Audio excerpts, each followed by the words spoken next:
प्रणाम आचार्य जी। मेरा नाम दृष्टि है। और आज मैं एक न्यूज़ पढ़ रही थी जिसमें कि ये कहा जा रहा था कि साउथ कोरिया, जिसकी फर्टिलिटी रेट अभी 0.6 रह गई है, और 2100 तक उसके अस्तित्व पर संकट आ सकता है, जिसको रोकने के लिए सरकार फाइनेंशियल सपोर्ट वगैरह दे रही है। और ये जो फर्टिलिटी रेट कम हुई है, इसका मेन कारण है कि वहाँ की जो यूथ है वो करियर ओरिएंटेड हो गई है। और दूसरा और भी कई कारण है, जैसे कि वहाँ की लिविंग कॉस्ट महंगी है और इनकम इनइक्वालिटी है। तो इन सब के कारण सरकार कुछ फाइनेंशियल सपोर्ट्स दे रही है ताकि लोग बच्चे पैदा करें ज़्यादा। यही same condition Japan, China, Europe की कुछ कंट्रीज, यूएस, ये सब जगह पे देखने को मिल रहा है, जहाँ की फर्टिलिटी रेट गिरती जा रही है। और वहाँ ageing population, declining birth rates को लेकर चिंता है सरकार को। तो मेरा सवाल ये है कि जब क्लाइमेट चेंज जैसी बड़ी समस्या हमारे पूरे मानव जाति के अस्तित्व पे इतना बड़ा संकट है, उस समय ये फर्टिलिटी रेट और पॉपुलेशन बढ़ाने पर की कोशिश पर कितना जोर देना चाहिए, मतलब कितना ध्यान देना जरूरी है। और ये जो हम मतलब आए दिन फर्टिलिटी रेट और रिप्लेसमेंट रेट जैसे फैंसी वर्ड्स यूज करते हैं, जिसको जिसको देखो सब यही यूज करके बोल रहा है कि अरे हम खत्म हो जाएंगे या फिर हमारा अस्तित्व मिट जाएगा। तो इन सब वर्ड्स का क्या रेलेवेंस रह गया है आज के टाइम पे? कुछ नहीं रह गया। किसने कह दिया कि अभी जितनी जनसंख्या है उसको बनाए रखना जरूरी है? बहुत मूर्खता की बात है। जनसंख्या गिर रही है तो ये खतरा नहीं है, ये तो उत्सव की बात है। किसने कह दिया कि अभी 2024 में जो जनसंख्या कर ली है उस जनसंख्या के आंकड़े में कोई जादू है? वो कोई खास विशिष्ट दैवीय आंकड़ा है और उसको बचा के रखना जरूरी है? किसने कह दिया? गिर रही है तो अच्छी बात है, गिर रही है। बढ़ी कैसे थी ये देखो ना। बढ़ी ऐसे थी कि महिलाओं का अपने शरीर पे नियंत्रण ही नहीं था, तो उनको पकड़ पकड़ के प्रेग्नेंट कर दिया जाता था तो बढ़ गई थी। ठीक वैसे जैसे गायों भैंसों का फोर्स्ड इंसेमिनेशन होता है, लगभग वैसे ही महिलाओं का होता था। अब टेक्नोलॉजी वहां पहुंच गई है जहां मींस ऑफ प्रोडक्शन बाहुबल पर निर्भर नहीं करते। आप बहुत पैसा कमा सकती हैं कोडिंग करके। पहले पैसा कमाना हो तो हल चलाना आएगा। अब हल चलाना कहाँ से करोगे? आपके इतनी मसल्स ही नहीं है, आप लड़की हो। घोड़े पे यात्रा करनी पड़ेगी अगर ट्रेडिंग करनी है तो। अब ट्रेडिंग भी ऑनलाइन हो जाती है। आप घोड़े पे कैसे यात्रा करोगी? आपके लिए घोड़ा संभालना थोड़ा मुश्किल पड़ेगा, आपका महिला का शरीर है। तो पहले आमदनी के जो जरिए थे वो बाहुबल पर बहुत निर्भर करते थे, चाहे वो कोई भी जरिया हो। ज्यादातर तो कृषि ही थी। दुनिया में सब देश कृषि प्रधान थे। और कृषि के अलावा क्या होता था? व्यापार होता था। अब व्यापार भी बहुत बाहुबल मांगता था पहले। वास्को डी गामा आ रहा इधर, कोलंबस जा रहा उधर, ये सब व्यापार के लिए गए थे। पहला जो इनका ऑब्जेक्टिव था वो व्यापार ही था। और देखो व्यापार के लिए कितनी शारीरिक आफतें झेल कर गए थे। उतनी शारीरिक आफतें झेलना लड़की के लिए मुश्किल होता। तो व्यापार में भी लड़कियां पीछे रह जाती थी, कृषि में तो पीछे रहेंगी ही। कैसे वो बैल संभालेंगी, कैसे वो हल संभालेंगी? और व्यापार में भी पीछे रह जाती थी। और जो तीसरा जरिया होता था तब किसी भी प्रकार के संसाधन जुटाने का, वो होता था युद्ध, वॉर। कि और कुछ नहीं किसी तरीके से पैदा कर सकते तो लूट खसूट के पैदा करो। और लूटने खसूटने में भी महिलाएं पीछे रहती थी। उसके लिए भी यही चाहिए, मांसपेशियों का जोर, वो नहीं है उनके पास। अब ऐसा नहीं है। अब आप उन तरीकों से कमा सकते हो जिनमें इसका जोर लगता ही नहीं। तो अब आपको आजादी मिल रही है। जब आपको आजादी मिल रही है तो आपका अपने शरीर पर अधिकार वापस आ रहा है। पहले आपका अपने शरीर पर अधिकार ही नहीं था, क्योंकि जो कमाएगा उसी का हक चलेगा। पुरुष ही कमाता था, पुरुष ही लड़ाइयां करने जाता था, पुरुष ही लंबी लंबी यात्राएं करता था व्यापार के लिए। जंगली जानवर होते थे। अब आज तो तमाम तरीके की सुविधाएं आ गई हैं, जानवर आपको नहीं खाने आ रहा। पहले जंगली जानवर है, अब जंगली जानवरों से भी पुरुष ही रक्षा करता था। हम्म न जाने कितने तरीके की आफतें थी, और उन सब आफतों का जवाब क्या होता था? बाहुबल। और बाहुबल पुरुष के पास ज्यादा रहता था, और महिला के पास एक तो बाहुबल कम है, ऊपर से उसके पास गर्भ और है, और वो लगभग लगातार वो गर्भिणी रखी जाती थी, तो एक तो वैसे ही शरीर से वो थोड़ी कमजोर है, ऊपर से जब प्रेग्नेंट है तो और कमजोर हो जाती है। वो क्या दिखाएगी, क्या वो लड़ाई करेगी? तो एकदम ही पीछे हो जाती थी शारीरिक कमजोरी की वजह से। अब आगे बढ़ते बढ़ते बढ़ते आप वहां पहुंचे हो जहां कोई फर्क नहीं पड़ता कि आप शरीर से कमजोर हो कि नहीं हो। आप आज वो बिल्कुल उपलब्ध है कि आप 4 फीट 8 इंच की एक लड़की हो सकते हो, बिल्कुल दुबली पतली 35 किलो की,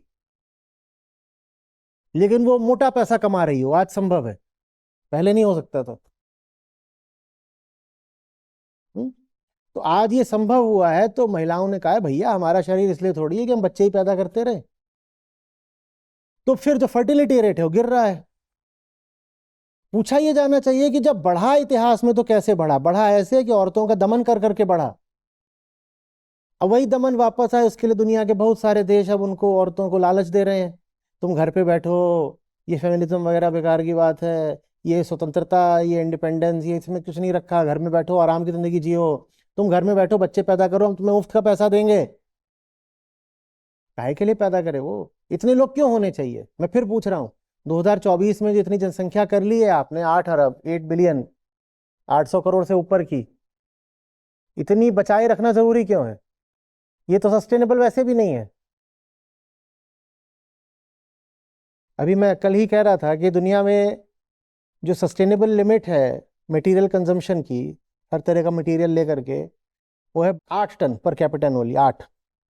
और दुनिया 8 से ज्यादा अभी ही कंज्यूम कर रही है, औसतन।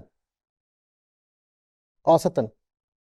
लेकिन दुनिया के 80% लोग 4 टन से भी कम कंज्यूम कर रहे हैं। तो माने उनका कंजम्पशन बढ़ना चाहिए उनकी वेलफेयर के लिए।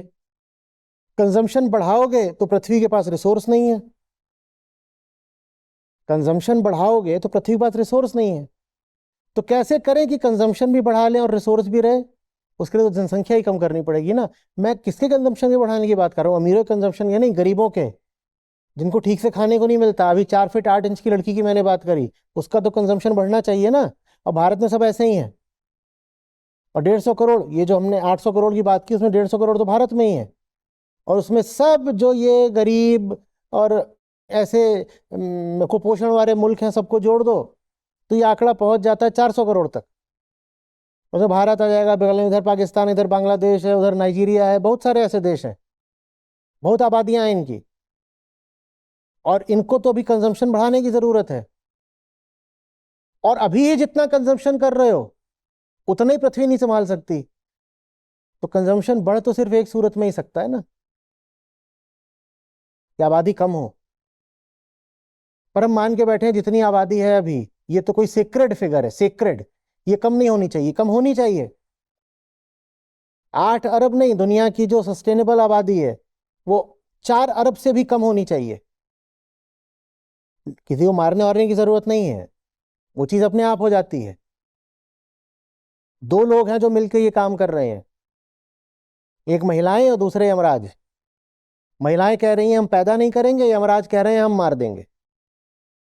तो जो बुढ़ा होगा वो मर तो रहा ही है, और महिलाएं कह रही हैं हम पैदा करेंगे नहीं, तो अपने आप दुनिया की आबादी अब कम होगी। और इस बात से वो लोग घबराए हुए हैं जिनके बड़े बड़े स्वार्थ हैं भारी आबादी में, जैसे कैपिटलिस्ट। लोग कम हो जाएंगे तो उनका माल कौन खरीदेगा? तो जो बड़े बड़े दुनिया कैपिटलिस्ट हैं, इलॉन मस्क जैसे, इनको आप बहुत सुनोगे बोलते हुए कि आबादी बढ़ाओ, आबादी बढ़ाओ, आबादी बढ़ाओ। एक दिन वो किसी से बोल रहे थे, बोले सोचो दुनिया की जो अभी आबादी है, अगर इसकी 100 गुना हो जाए तो कितने सौभाग्य की बात होगी। जितनी अभी आबादी है उसमें एक मोजार्ट पैदा हुआ, अगर 100 गुनी आबादी हो गई तो 100 मोजार्ट पैदा होंगे। मैंने कहा, मेरे सामने बोला होता तो मैं कहता कि 100 गुनी आबादी हो गई तो 100 मस्क भी तो पैदा हो जाएंगे। तो सौभाग्य है कि दुर्भाग्य है? पर ऐसी ऐसी बिल्कुल मूर्खतापूर्ण बातें करी जा रही हैं कि आबादी बढ़ाओ, आबादी बढ़ाओ। जबकि अभी ये जितनी आबादी है उसको खिलाने के लिए पृथ्वी के पास संसाधन नहीं है। उसी का नतीजा है कि बहुत बड़ी आबादी कुपोषित है। हम्म लेकिन वो लोग जो अपने कोटे से कहीं ज्यादा कंज्यूम कर रहे हैं, वही लोग हैं जो कह रहे हैं आबादी बढ़ाओ, आबादी बढ़ाओ, आबादी बढ़ाओ। नहीं बढ़ानी भाई। और भी जो प्रजातियां हैं पृथ्वी पे, उनको जीने का कोई हक है कि नहीं है? या तुम ही अपनी आबादी बढ़ाते रहोगे? प्रतिदिन 1,000 प्रजातियां सदा के लिए विलुप्त हो जाती हैं। पिछले 50 सालों में दुनिया भर के 70% जीव जंतु हमने विलुप्त कर दिए। सिर्फ 50 साल, 50 साल कुछ भी नहीं होता। 50 साल के अंदर अंदर दुनिया के 70% हमने प्रजातियां विलुप्त कर डाली। तुम ही जीते रहोगे, तुम ही अपनी बढ़ाते रहोगे, और महिलाओं के पीछे पड़े हो कि बच्चा पैदा करो, बच्चा पैदा करो। जिए नहीं, बच्चा पैदा करे। मैं तो और आगे जाके कहता हूं, मैं कह रहा हूं ये बच्चा पैदा करने का कार्यक्रम ही महिला के शरीर से निकाल दो, क्योंकि ये महिला की जिंदगी पर बहुत बड़ा बोझ होता है। वो कुछ नहीं कर पाती। एक बार बच्चा पैदा हो गया, वो जिंदगी में कौन सा और काम करेगी? पहले 9 महीने वो पेट में रहेगा, उसके बाद कम से कम 5 साल उसको फुल टाइम अटेंशन देना पड़ता है। 5 साल भी कम बोल रहा हूँ। हमारे यहाँ तो भारत में ममता इतनी ज्यादा होती है कि वो 15 साल तक उसे फुल टाइम अटेंशन देती हैं, और एक पे रुकते भी नहीं, 2, 3, 4 होते हैं। अब वो क्या जिंदगी में कला बढ़ाएगी, साहित्य बढ़ाएगी, विज्ञान बढ़ाएगी, खेल बढ़ाएगी, राजनीति बढ़ाएगी? कुछ नहीं बढ़ाती, वो बस आबादी बढ़ाती है। तो मैंने तो बोला है कि ये जो बच्चा पैदा करने वाली चीज है, ये महिला के शरीर में होनी ही नहीं चाहिए। तकनीक इतनी विकसित हो चुकी है कि ये पूरा जो काम है, क्या करना है आपको, एक एग सेल चाहिए और एक स्पर्म सेल चाहिए। उनको तो आप शरीर से बाहर भी मिला करके बच्चा पैदा कर सकते हो। क्यों महिला की जान ले रहे हो? कितनी महिलाएं तो प्रसव में ही मर जाती हैं, उनकी जिंदगी इतनी सस्ती है। और प्रसव में जो पीड़ा होती है वो 42 हड्डियों के टूटने के बराबर होती है। पुरुष जो कह रहे हैं आबादी बढ़ाओ, उनको कहो तुम्हारी पहले 42 हड्डियां तोड़ के दिखाते हैं, दर्द कितना होता है बच्चा पैदा करने में। 42 हड्डियां एक साथ टूट रही हो, इतना दर्द होता है चाइल्ड बर्थ में। और महिलाओं को कहा जा रहा है तुम पैदा करो, तुम पैदा करो। काहे को पैदा करे वो? उसको दर्द अगर झेलना भी है तो किसी ऊंचे उद्देश्य के लिए झेलेगी ना, या यही करने के लिए पैदा हुई है वो कि पहले वो बच्चा पैदा करे, फिर टट्टी साफ करे, फिर ये करे, फिर दोबारा वो प्रेग्नेंट हो जाए? काहे के लिए भाई? इंसान है, मशीन है, गाय है, भैंस है, दूध देने का यंत्र है, क्या है वो?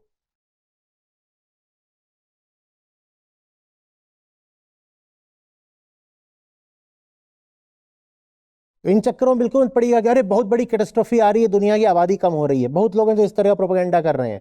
आबादी कम हो रही है तो ये सेलिब्रेशन की बात है। जितनी कम हो रही है उससे ज्यादा गति से और कम होनी चाहिए। पृथ्वी 8 अरब 10 अरब मनुष्यों का बोझ नहीं उठा सकती। आबादी का कम होना जरूरी है। कम हो रही है, अच्छी बात है, खतरे की बात नहीं है। साधारण गणित है, अरिथमेटिक। कितने रिसोर्स चाहिए और पृथ्वी कितना दे सकती है, सीधा सीधा गणित है। आपको एक डिग्निफाइड जिंदगी जीने के लिए जितने रिसोर्स चाहिए, उतने 800 करोड़ लोगों को देने के लिए 7 पृथ्वियां लगेंगी। कहां से लाएं 7 पृथ्वियां? दुनिया के जितने लोग हैं सबको, मैं नहीं कह रहा कि उनका अमेरिका जितना पर कैपिटा कंजम्पशन हो जाए, पर एक गरिमा युक्त अगर उन्हें जीवन जीना, एक डिग्निफाइड लाइफ के लिए कुछ तो कंजम्पशन करोगे ना।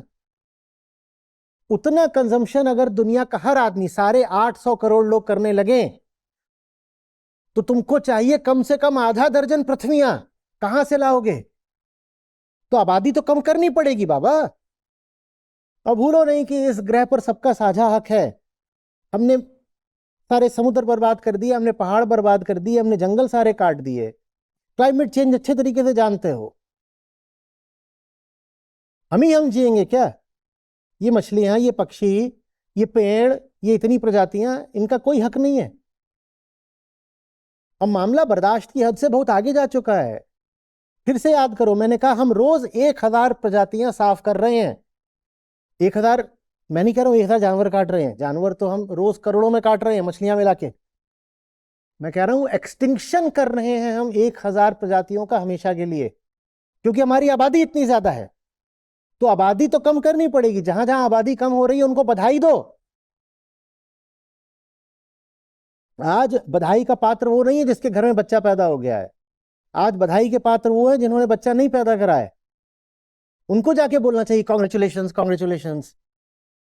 आज बधाई इसमें नहीं कि कोई बच्चा हाथ में लेके अपनी तस्वीर डाल रहा है, कह रहा है oh my angel my bundle of Joy has just descended. आज बधाई उसको दो जिसके हाथ में बच्चा नहीं है, किताबें हैं। बल्कि अगर कोई बच्चे के साथ अपनी फोटो वोटो डाल रहा है तो उसको उस पर जाकर के इमोजी ये वाला बनाओ, या वो जो होता है ना, वो जो लाल लाल गुस्से वाला चेहरा।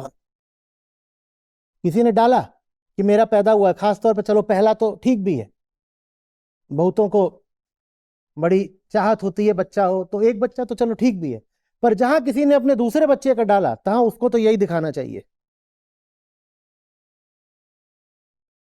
और तीसरे वाले को तो ये होना चाहिए कि एफआईआर करो इसकी।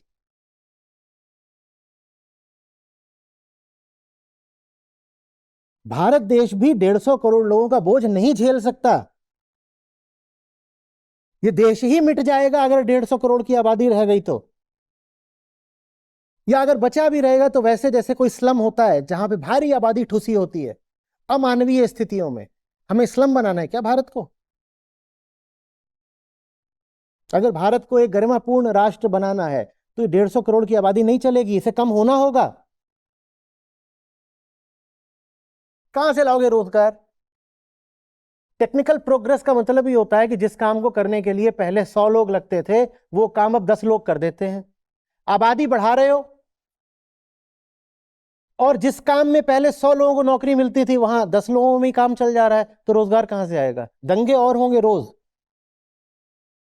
प्रदूषण की हालत देख रहे हो, आबादी बढ़ाओगे तो प्रदूषण और बढ़ेगा, न रोजगार रहेगा, न रोटी रहेगी, और हवा में रहेगा जहर। ये भविष्य दोगे क्या अपने बच्चों को? ये होगा अगर बच्चे पैदा ही करे जाओगे तो। पृथ्वी, बार बार बोल रहा हूं, पृथ्वी अब इस हालत में नहीं है कि और मनुष्यों का बोझ उठा सके। राहिमाम कह रही है पृथ्वी मां, ये अतिशय मूर्खता की बात है कि आबादी अभी और बढ़ाओ। ये लोग या तो विक्षिप्त हैं या बहुत स्वार्थी हैं, या फिर इतने मूर्ख हैं कि इन्हें साधारण गणित भी नहीं आती, जो कहते हैं बढ़ाओ बढ़ाओ बढ़ाओ। एक पता नहीं कहाँ से एक फैक्ट पकड़ लिया है कि फर्टिलिटी रेट 2.1 होनी चाहिए। वो रिप्लेसमेंट रेट होता है, उतना हो जाए ना तो फिर आबादी गिरती नहीं है, तो इसलिए पकड़ के बैठे हैं कि 2.1 2.1। पर गिरना जरूरी है बाबा। अगर नहीं गिरेगी तो भयानक गरीबी बनी रहेगी। गरीबी अगर हटानी है तो आबादी कम करनी पड़ेगी। आपको गरिमा से जीना है कि नहीं, या कुपोषित जीवन ही बिताना है और गरीबी का ही जीवन और अशिक्षा का ही जीवन बिताना है? सब लोगों को पर्याप्त संसाधन, खाना पीना, कपड़ा लत्ता, घर द्वार, सड़क, साफ हवा, पानी मिल पाए, इसके लिए जरूरी है कि आबादी कम हो। आबादी अगर इतनी ही रहेगी या और बढ़ेगी तो भयानक गरीबी से हमें मुक्ति नहीं मिल सकती। और उस भयानक गरीबी का एक कारण और समझना, वही लोग जो बार बार बोल रहे हैं ना आबादी बढ़ाओ, वही वो लोग हैं जिन्होंने सारा पैसा अपने पास कंसंट्रेट कर रखा है। या तो उनके पास पैसा बहुत होगा या पावर, बल बहुत होगा, या तो धन या सत्ता। वही लोग कहते हैं आबादी बढ़ाओ। गरीबों का इसमें कहीं से भला नहीं है कि आबादी बढ़ाएं। और जब भी आबादी बढ़ाने की बात आती है तो उसमें सबसे आगे गरीब ही रहते हैं। इतनी अजीब बात है ना, इनवर्सली प्रोपोर्शनल है। व्यक्ति जितना ज्यादा शिक्षित होता है वो उतने कम बच्चे पैदा करता है। व्यक्ति के पास जितना पैसा होता है वो उतने कम बच्चे पैदा करता है। खासकर महिला, महिला जितनी शिक्षित होती है, ये आंकड़े हैं, उतने कम बच्चे पैदा करती है। महिला जितनी सबल होती है, एम्पावर्ड होती है, वो उतने कम बच्चे पैदा करती है। और जितना वो बेचारी गरीब होगी या शिक्षित होगी, दुर्बल होगी, उतना वो ज्यादा बच्चे पैदा करेगी नहीं, उसे करवाए जाएंगे। ठीक वैसे जैसे ये जो गाय भैंस होती हैं उनको जा जाके उनका आर्टिफिशियल इंसेमिनेशन करते हैं हम, जबरदस्ती उनके यौनांग में हम वीर्य प्रवेश करा देते हैं कि एक बच्चा तू और कर, तुझे करना पड़ेगा। ऐसे ही महिलाओं से होता है। ये एनालॉजी बहुत गलत नहीं है मेरी। जिस महिला का अपने शरीर पे हक ही नहीं, वो गरीबन पड़ी हुई है, तो उसका पति आता है अपना हक जमाते हुए रात में और उसको इम्प्रेग्नेट कर देता है, वो क्या कर लेगी? उसका हक ही नहीं है। ये भी हुआ है। जितना ज्यादा जो चाइल्ड मोर्टेलिटी रेट होता है ना, जितना वो कम होता जाता है, जैसे जैसे स्वास्थ्य सेवाएं बेहतर होती जाती हैं, चाइल्ड मोर्टेलिटी कम होती जाती है, वैसे वैसे जो प्रेगनेंसी रेट, फर्टिलिटी रेट होता है, वो भी कम होता जाता है। मालूम है आखिरी बात क्या निकल के आई? Education is the best contraceptive. जनसंख्या नियंत्रण का काम सबसे बेहतर तरीके से होता है ज्ञान से, शिक्षा से। महिला तक अगर ज्ञान पहुंच गया तो आबादी बढ़नी अपने आप रुक जाती है। और महिला जितनी अज्ञानी रहेगी वो उतनी आबादी बढ़ाएगी, या वो उतनी मजबूर रहेगी आबादी बढ़ाने के लिए। इसीलिए पुरुषों का बहुत बड़ा वर्ग है जो महिलाओं को अज्ञानी ही रखना चाहता है, और महिलाओं का भी बहुत बड़ा वर्ग है जिसको यही लगता है कि अज्ञानी रहें तो ठीक है, क्या हो गया, घर में बैठते हैं, मौज करते हैं, प्रेग्नेंट होते हैं, हम ही तो घर की लक्ष्मी हैं, हम ही से तो घर में बरकत है, देखो ना हमने घर में कितनी खुशहाली ला दी है, 8 पैदा कर दिए हैं। ये मूर्खता है। आने वाला समय आबादी का नहीं है, वो पुरानी बात थी, संख्या बल। आने वाला समय बुद्धि बल का है। मैं ध्यान दिलाया करता हूं, इसराइल के पास कितनी संख्या है? कुछ नहीं है। और इतने बड़े बड़े अरब देश हैं, वो सबसे जूझा हुआ है और बार बार वो सबको परास्त भी कर देता है। संख्या से क्या होगा? आबादी बढ़ा के क्या होगा? इसराइल की कुल आबादी 1 करोड़ भी नहीं है। दिल्ली एनसीआर की 1/3 आबादी है इसराइल की। दिल्ली की 1/3 आबादी है इसराइल की। दुनिया में कुल लगभग 80 लाख यहूदी हैं, इसराइल में है करीब 73 लाख, बस इतने ही है कुल। और उधर इजिप्ट से लेके इधर ईरान तक सबको बिल्कुल सीधा करके रखता है इसराइल। कैसे? अरे संख्या बढ़ाने से नहीं होता ना। इसराइल के पास कोई संख्याएं हैं? टेक्नोलॉजी है, बुद्धि है, ज्ञान है। आने वाला समय संख्याओं का नहीं होगा कि किसकी संख्या ज्यादा है, किसकी संख्या ज्यादा है। अरे फलानों की आबादी बढ़ रही है, हमें भी तो आबादी बढ़ानी होगी। आबादी बढ़ाने से नहीं होता, ज्ञान बढ़ाने से होता है, ताकत बढ़ाने से होता है। एक जगा हुआ व्यक्ति 100 सोते हुए लोगों पर भारी पड़ता है। एक शेर 100 भेड़ों पर भारी पड़ता है। एक मिसाइल 1 लाख तलवारों पर भारी पड़ती है। 1 लाख लोग लेके आ जाओ, वो पुरानी टेक्नोलॉजी की तलवार भांज रहे हैं, और तुम्हारे पास विज्ञान है, एक मिसाइल 1 लाख तलवारों पे भारी पड़ेगी। तुम संख्या क्या करोगे बढ़ा के? संख्या में क्या रखा है?